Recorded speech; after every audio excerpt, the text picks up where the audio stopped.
We are Ta-da! live on the internet. Oh my word. We are indeed live. Finally. Finally. Yeah, finally. Okay. Finally. Everyone, welcome to episode 104 of the Laravel Loose podcast. Thanks so much for joining us on this wonderfully chilly Illinois evening.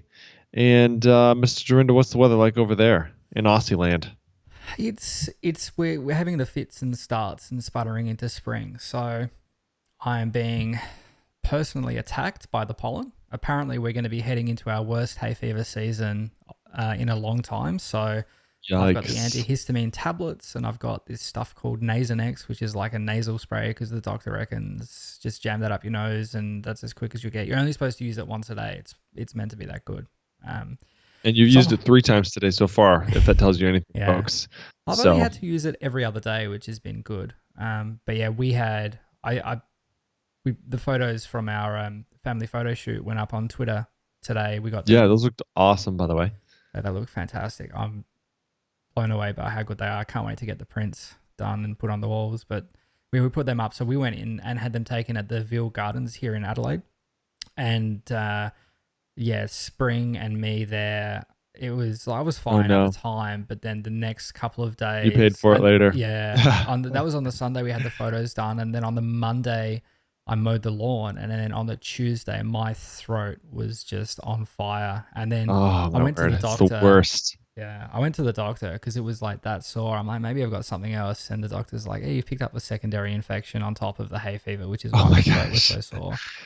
So, No. and like I felt fine, but it was that hay fever, the itchy eyes, the watery eyes, the runny nose, all of that in combination with this throat. And I'm like, my throat has never been this sore with hay fever. Please tell me if I'm going to die or something. So if it was a whole lot of fun. It was a it's not whole, if it's not the animals, it's the allergies, it's yeah, the whatever. that's Australia exactly just wants right. to kill you all the Yeah. time. So don't say All the that. time. We've got international guests coming to speak at Laracon in 2 weeks. So What I meant to say was Australia is probably one of the best places to tour in the world, and you're gonna love it there. That's yeah, what I actually meant to say by that. that's So exactly what you meant to say.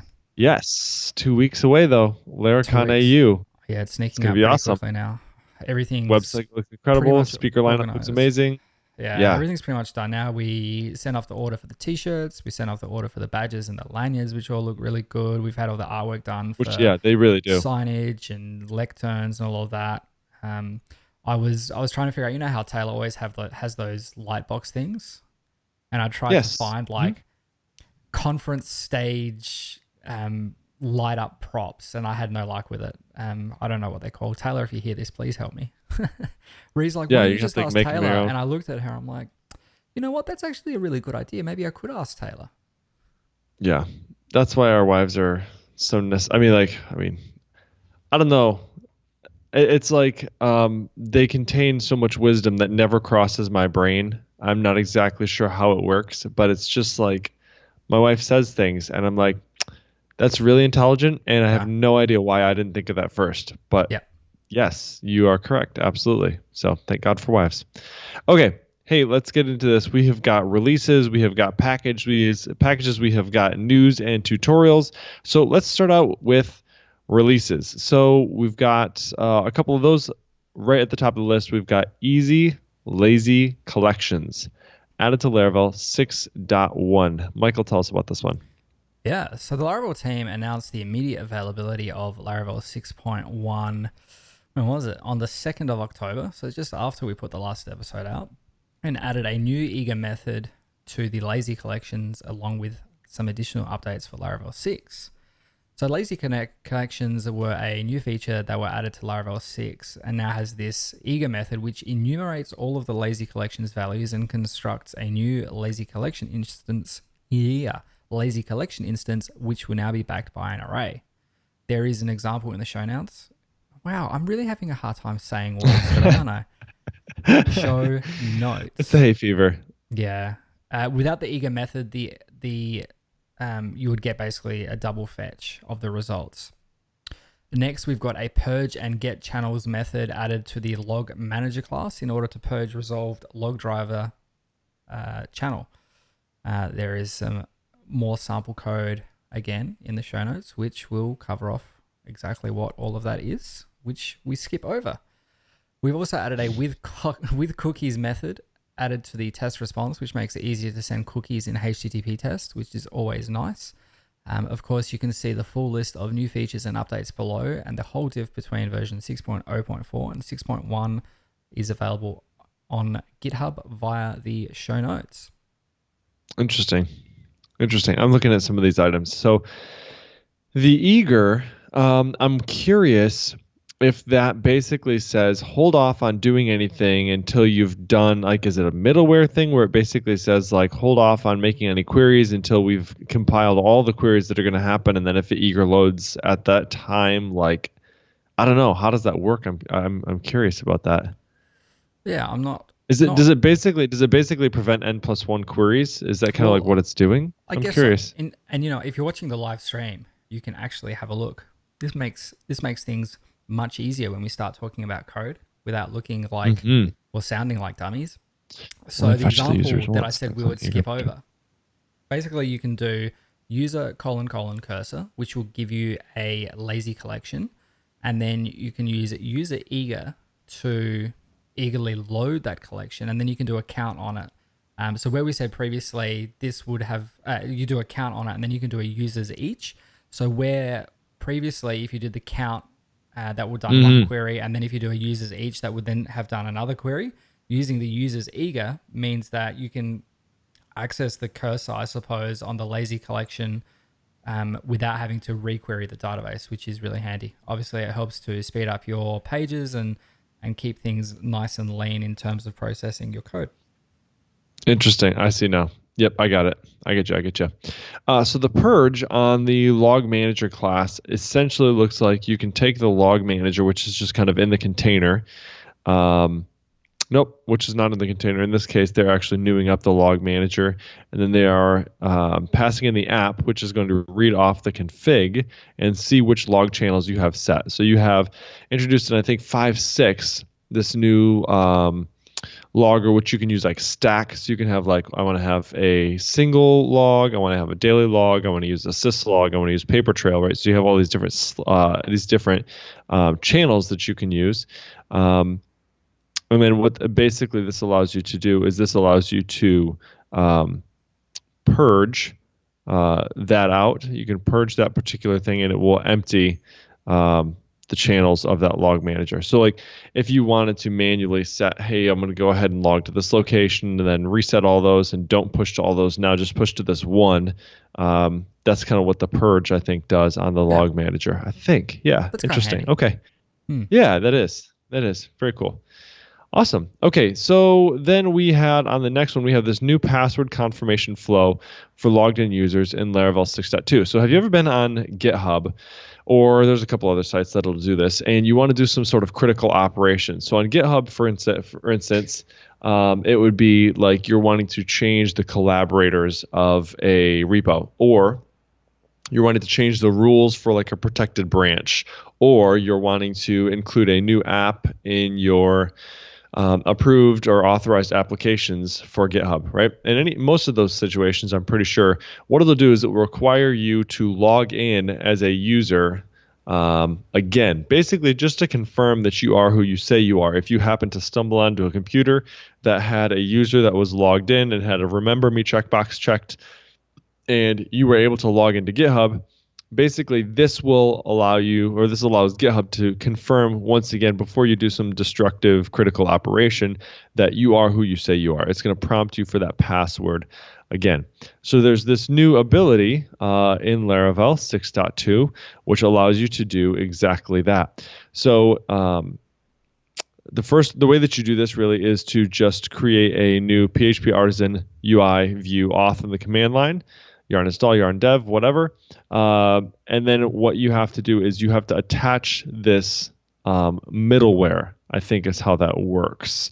So the middleware, is that right? Yeah, password.confirm is the middleware that you would ask. So whenever it does that, it will prompt you for this new UI, which says, please confirm your password before continuing. We won't ask you for your password again for a few hours. So it will then store that in the session for a few hours, so you won't be reprompted for it. But essentially, mimics that same behavior that we talked about with GitHub. So I've seen this. I saw this last week and thought, wow, that would be extremely useful in a couple of places. I know we have this at work where we have, we obviously try and keep people logged in for as long as possible, especially for our internal applications. But what that does is it does open you up to this option for somebody who walks away from their computer, right? If somebody else walked up and was able to get control of that computer, they could do some nasty stuff, right? But Yeah. this would essentially allow us to reprompt for that password and just add another little layer of protection over some of these critical pieces Yeah, definitely. of CRUD changes. Yeah, pretty neat. I thought that was a really cool addition, a really nice like quality of life sort of thing that's rolled into core now. So Yeah. thanks, Dries, for pushing that one in. And you can check out the code for that in pull request number 5129 if you're interested in looking at the implementation details. Yeah, definitely. And obviously, Sweet. all of this stuff will be in the show notes. Absolutely. Okay. We also have Laravel Ignition, which introduces the DDD helper. So what's that all about? So the DDD helper, if you've used DD in your Laravel apps, you get the debug output, basically the formatted stuff that comes straight from the Symfony var dumper. In this release 6.2 of Laravel, we now have a DDD helper, which is for dump, die, and debug. So where previously it would only dump out wherever you've got that call in your code and basically hold execution of the rest of your, whatever that page is or that script or that control or whatever. If you use the DDD helper now, it'll give you the ignition page, which gives you the stack trace. It gives you the requests, the app information, the user information, any context that was passed into the page, as well as the content of that dump. So if you were to DDD user : first whatever, it would give you that output. So this is really handy, and I've used it quite a bit since it was released in the 6.2. This is now available out of the box in Laravel if you're doing a new application, and for any application that has Ignition version 1.9 or greater.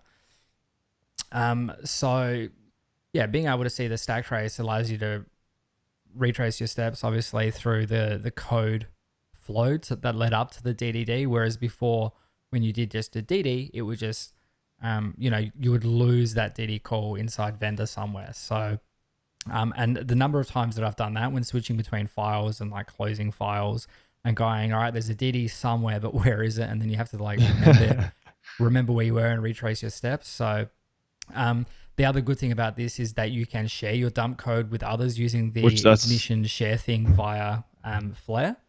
So genius. That's really handy that. as well. If you're trying to get to the bottom of something and being able to share it with another member of your team, or if you're trying to get help, on Laracast or whatever, being able to share that directly is really handy.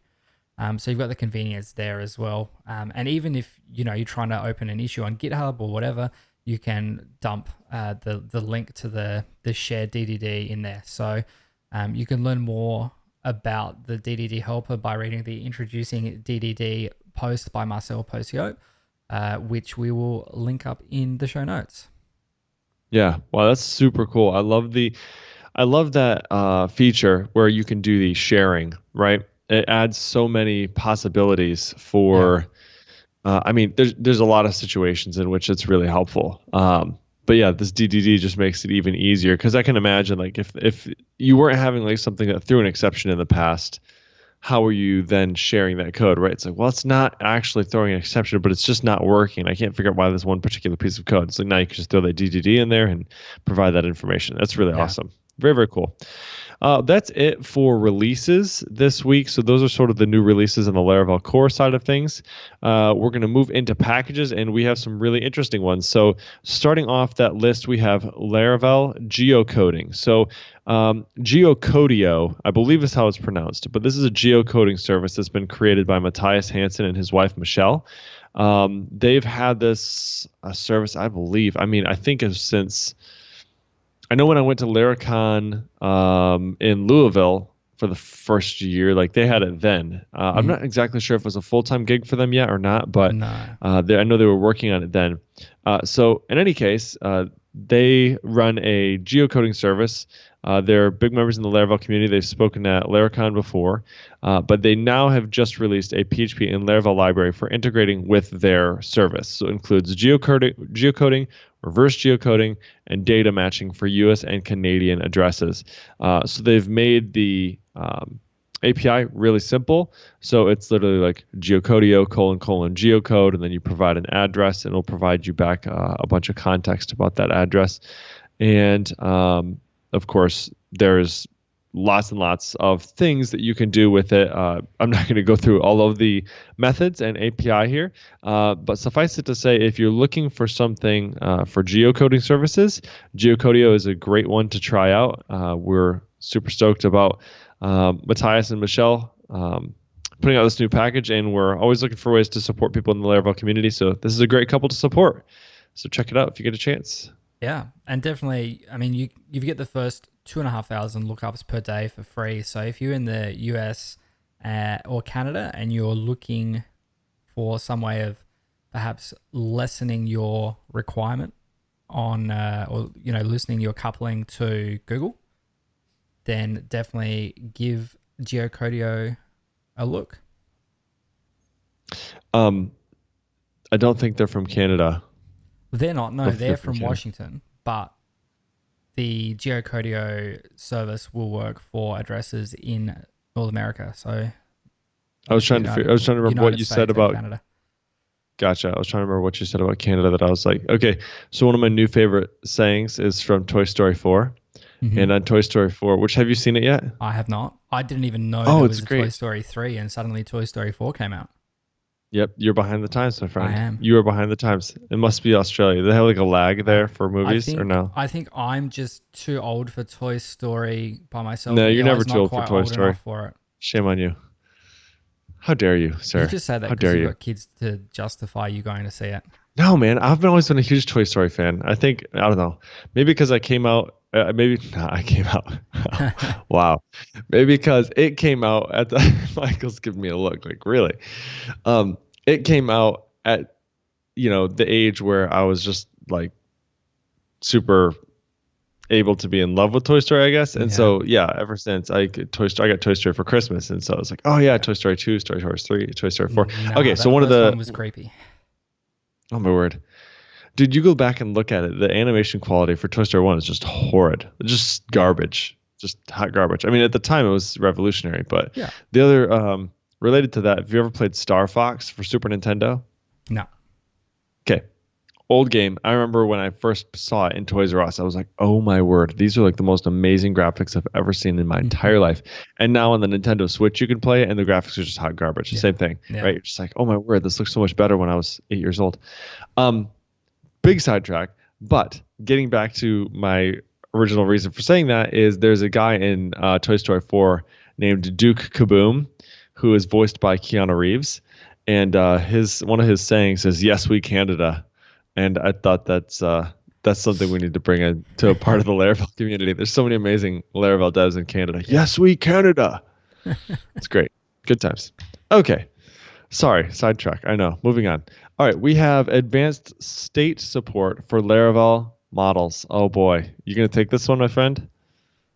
No, you can have it, seeing as you love state models, state machines so much. Okay, so Brent Roos, who is part of the Spassy team, made this package that adds advanced state. Oh my gosh, I'm getting your disease. You've caught it. I'm not being across the internet waves. I've caught your disease of not being able to speak. It adds advanced state support to Laravel models. So there's, of course, full details in the official documentation. Here's a few quick examples that they give. So you can define multiple states for a particular model. So in this case, we're talking about a payment model. And you can add a state of paid or failed or pending to failed. So there's these different states, and then you can allow transitions between the states. So you can then set up, so you have particular states that you say, okay, these are the states for this payment. but then you allow transitions from one to another. So you define those specifically on the model itself, and then you can transition from one state to another state, essentially. So state machines, you can think about it like validation for moving between different I don't know, this state machine, if you will, acts as a validator moving from one state to another. So it basically outlines what's allowed, how, where am I allowed to move from and to. So am I allowed to move from paid to failed? No, you're not. But you are allowed to move from pending to paid, right? So am I allowed to move from pending to failed? Yes, you are. Okay, am I allowed to move from, whatever, right? So it kind of sets up these rules for you. And then kind of helps to give you a good place to go look at those rules right on your model. So, yeah, interesting package. There is some resources that are listed here as far as where you can go to understand the basics of state machines. It would probably be helpful if you don't know what those are to check that out before you use this package, but it is one that I have found extremely useful, this pattern, in some complex pieces of logic that we have in a few of our apps. So I would definitely suggest taking a look at this, and great job, Brent, for creating this. Yeah. Yeah. And just on the package itself, this was originally submitted via the Laravel News link section, where we take submissions from the community to, post their packages or tutorials from around the Laravel ecosystem, or blog posts, or if you've got podcasts and videos and things like that. So you can post your own articles at laravel-news.com/links, and you can follow the @LaravelLinks Twitter account if you want to see some of the other stuff that's coming out from the community on a regular basis. Sweet. Okay. We next have this Now UI dashboard preset for Laravel. Can you talk about that a little bit, Michael? Yeah. So if you're not familiar with, basically Laravel allows you to push out valet for Vue or whatever built directly into Laravel. These have all been extracted to a separate package, but there's always been a third-party package on a third-party group on GitHub, the Laravel frontend or the Laravel frontend presets organization, which is a number of different presets for things like Bulma and Semantic UI and Tailwind and Inertia.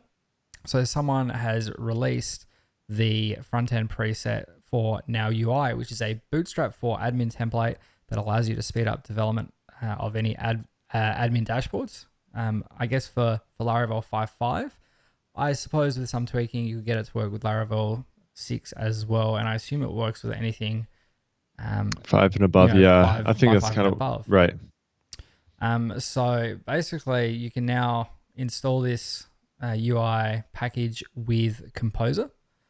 So you would do a PHP artisan preset Now UI, and that'll get all of the scaffolding set up for you. It'll bring in all of the JavaScript and CSS dependencies and anything else it needs, and as well as all the stubs for profile pages, generic pages, user controllers, etc., etc.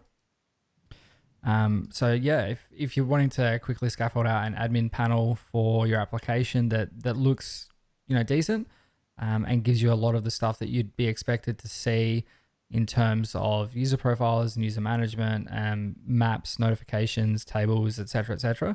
You can check this out at Laravel-frontend-preset/now-UI-dashboard on GitHub, but we will definitely include a link to that in the show notes.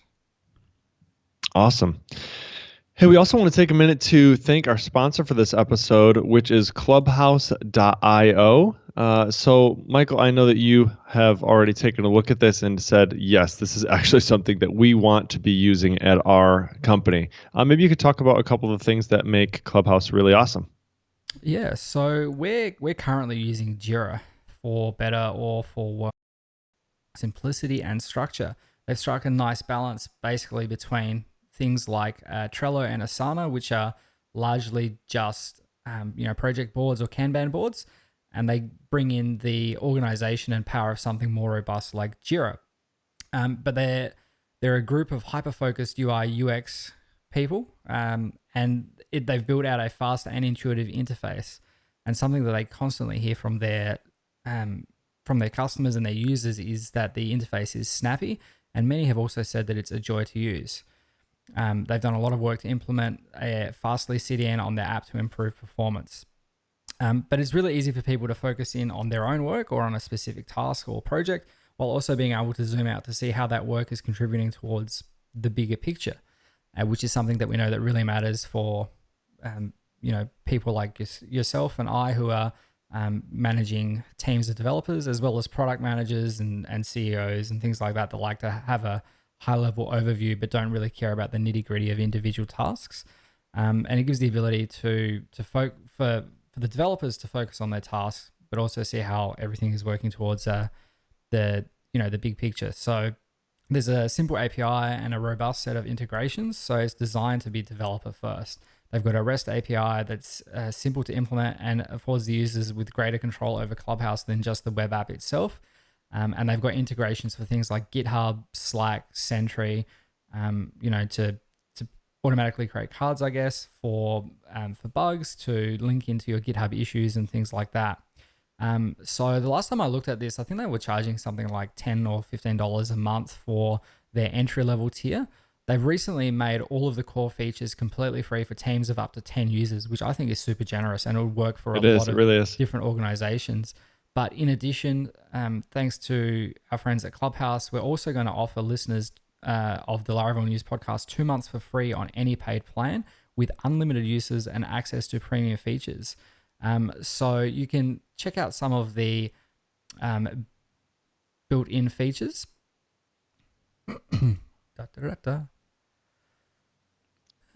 Clubhouse.io/Laravel. Yeah. No, I was looking. I had them here before. Okay. I know this is live and this all looks great, but we'll snap it up into the... Where did they go? It must have been on the pricing page. Here we go. Yeah, so the core features include stories and epics. You've got milestones, reporting, iterations, workspaces, app integrations. So as I said, it'll work with things like GitHub and Slack and Sentry. They've got mobile apps to help you stay in sync between iOS and Android and the mobile web. And they've also got projects and story flows. If you would like to check it out, as we said, for listeners of Laravel News, you get 2 months free on any paid plan with unlimited users and access to premium features. You can check it out at clubhouse.io/Laravel. Yeah, I'm definitely going to have to check this out. I looked at it before the show, I think last week at some point, but I really would love to get my team on this. I think what it does, and I get these sorts of questions from my boss all the time, like, hey, where are we at with this one particular thing? And instead of having to send them to a board or a project in GitHub where they can basically look through the issues and see kind of where those things are at, I can give them a burn down chart where basically just says, hey, here's our projected date. And it just does all that automatically based on where it looks like we're at as far as where the issues are at in that Kanban board sort of deal. So it gives you both, which is nice, right? It gives you detail, but it also gives you the ability to zoom out and see everything all at once, see the big picture. So that's awesome. Yeah, I'm really excited about this. And like you said, like up to 10 users for free, that's huge. Like my team does not have 10 developers. Yeah. It's a lot of people. Yeah. So I'm really excited about this. So definitely check it out if you get a chance, and say thanks to our sponsor, Clubhouse. Okay. We have got a couple more packages to talk about here. So automatic tenancy for your Laravel app. And this is a package as well. So stanCL/tenancy package. This is really interesting. And then I know this is something that a lot of people ask about. They're like, how do we do multi-tenants logged in? Scope all your queries to filter on this like tenancy ID, right? And that works. That works great. However, some people have the requirement by their clients to actually use different databases if you are looking at a different client's data, right? So they say, no, you have to silo all of our applications data on a different database. And when you get to that point, it can be quite painful to have to build that or roll that on your own. So this package basically wraps up a bunch of knowledge that has been gained the hard way through building these things and handed it over to you on a little silver platter saying, Here it is. This is how you do it. So this is specifically built to handle multi-database, multi-tenant Laravel applications. So here are some of the things that it does for you. There are no model traits to change database connections. There's no replacing Laravel classes with tenancy-aware classes, so you don't have to extend a new base model. There is built-in tenant identification based on host name. So you can provide like a wildcard host. So you could say, if we were going to use Clubhouse, maybe Laravel News.clubhouse.io. It's your own wildcard URL. So it handles that. It has that feature built in there. So built-in tenant identification based on hostname, including second-level domains. So what it does is it works is by using this custom hostname as the tenant, switching databases and Redis connections, and suffixing things like caches and file systems based on that tenant. Again, I could go through some of the code here. The API is very thoughtful, and they've done a great job of making it simple to use. But it does all of those things for you. So databases, caches, and what was the other thing I said? Database, Redis connections. That's what it's. Databases, Redis connections, and caches, and file systems. So it handles all of those sorts of deals for you. And like I said, the documentation is really solid, and the API looks super clean. So if you've needed help with something like that before, multi-database, multi-tenancy in Laravel, you should definitely give this package a look. So that's stancl/tenancy. And I think they've got some really, really good documentation out there too, actually. Yeah, it looks good. So you should definitely check that out. Looks awesome. Yeah. We personally have never needed that, actually. Most of our stuff, because it's not available for the public domain, it's only available internally. We have a little bit less exposure, like their footprint. So because of that, I think we're able to kind of structure our internal data however we want, because it's not being consumed by people outside our organization. But if it's like available on the web, on the wide web out there, I can see why some of these organizations would have that requirement of saying, nope, you actually have to silo this. And so if you've run into that, this is a package for you. Nice. Yeah, very cool. Okay. We also have Laravel API resource links. Maybe you could talk to us about that a little bit. Yes, indeed. So the Laravel resource links is a package by Ruben van Ascher and Spatie that adds links to your Laravel API resources without a hassle. Now, I think we did actually talk about this, or talk about this. Well, we didn't talk about this package, but we talked about this package coming soon. So it is here now. There we go. So we've got some examples from the documentation that it basically allows you in a typical JSON resource. You've got a toArray method, which allows you to transform what is returned back in your collection. But then you can use the links method by using some of the traits included with the package. So there's a has links and a has meta traits included in the Spatie package. And basically just go, links arrow this links for the user controller, and then it will go and introspect everything for you. And then it will generate links for show, edit, update, and delete based on, I suppose, the methods that are in your controller. Or you can put it in the meta. So you've got meta links and then index, create, and store. I suppose index, create, and store would be your creation activities or things that don't relate to a specific resource, and then show, edit, update, delete, obviously for the specific resource itself. So it makes sense to put that in the data. And then the meta would be for the generic actions. So your front end will now have everything necessary to navigate the API for a given user, providing the collection meta also provides access to links for listing existing users and creating new users. The documentation, as with all Spatie documentation, is an excellent place to start learning more about the package. And you can also view the source code on GitHub, but we will link all of that up for you in the show notes. Wow, that's really handy. This is awesome. We've done some of this by hand before, where we've just kind of like rolled it by hand and said, yeah, this is, and I feel like this is really great for if you're creating your own internal API to consume resources as well, right? Yeah. Because you'll end up either you have kind of two options if you're providing your data from your backend to a like Vue front end or something like that. You can use something like Ziggy, Mm-hmm. right, which basically dumps all of your routes to your JavaScript. You can pass in a route as a prop to your Vue. That'll work as well. Like if you want to use the route helper in Laravel, you could pass into a prop into a Vue component or something on your front end.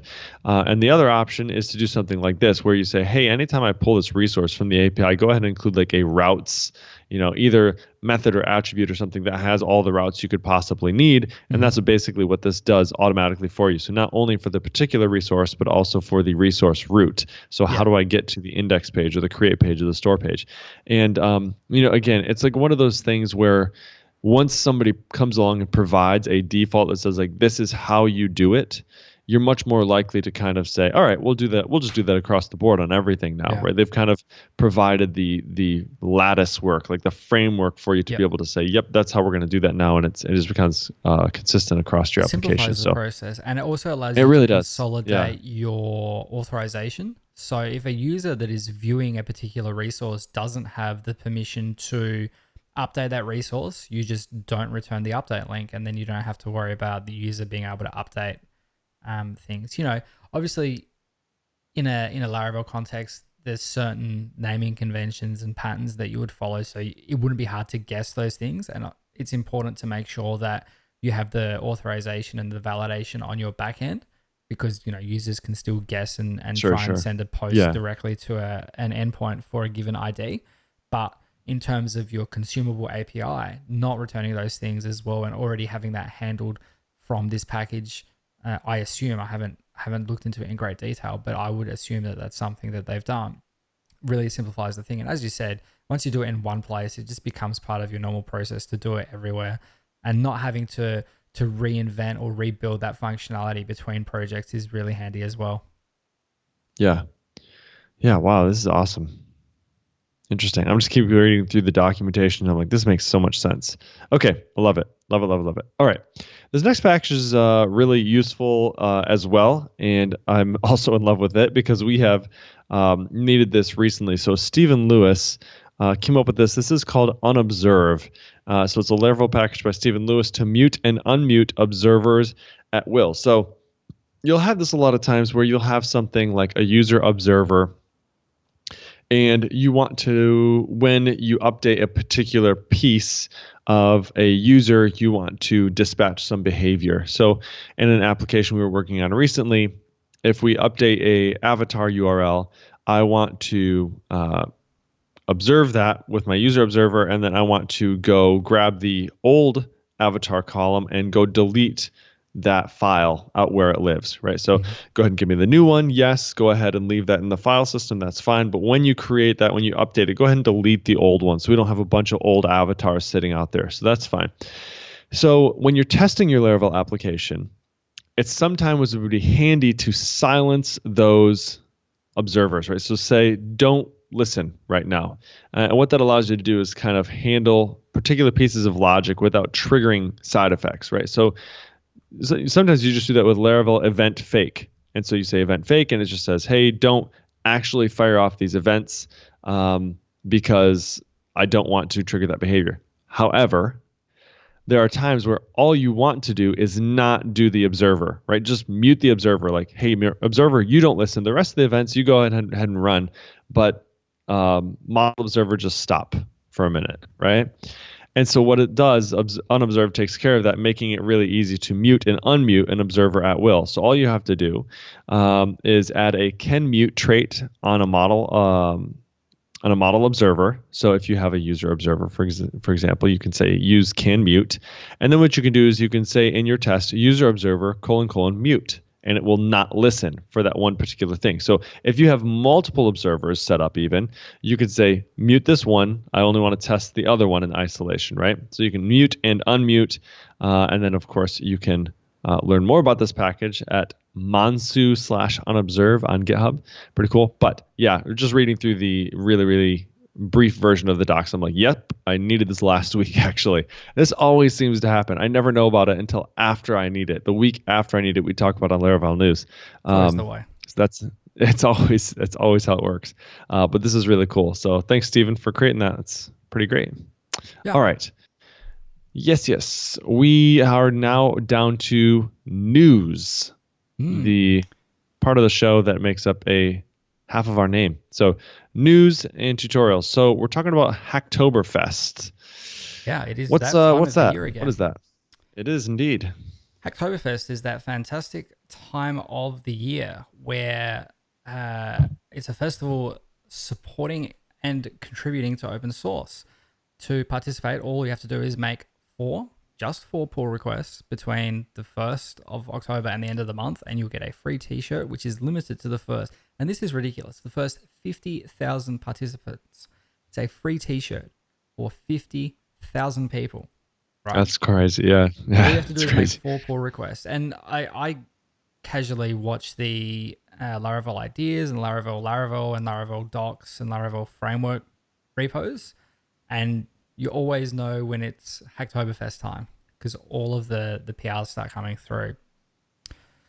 So the Hacktoberfest is open to everyone, developers, students, writers, technical writers. You don't have to be, doesn't have to be any major open source project. Obviously, as I said, I keep an eye on the Laravel ones and see that a lot of the requests come in through there, but to any repository, I've had a few come through to a couple of my own packages as well. All backgrounds, all skill levels are encouraged to complete the challenge. And look, you get a free t-shirt out of it as well. So if you want to get started, there's a GitHub search for Laravel projects that are looking for help. But make sure that you first visit the official Hacktoberfest website to register, read the full rules and all the regulations and all that fun stuff, and then get started to submitting pull requests. Very cool.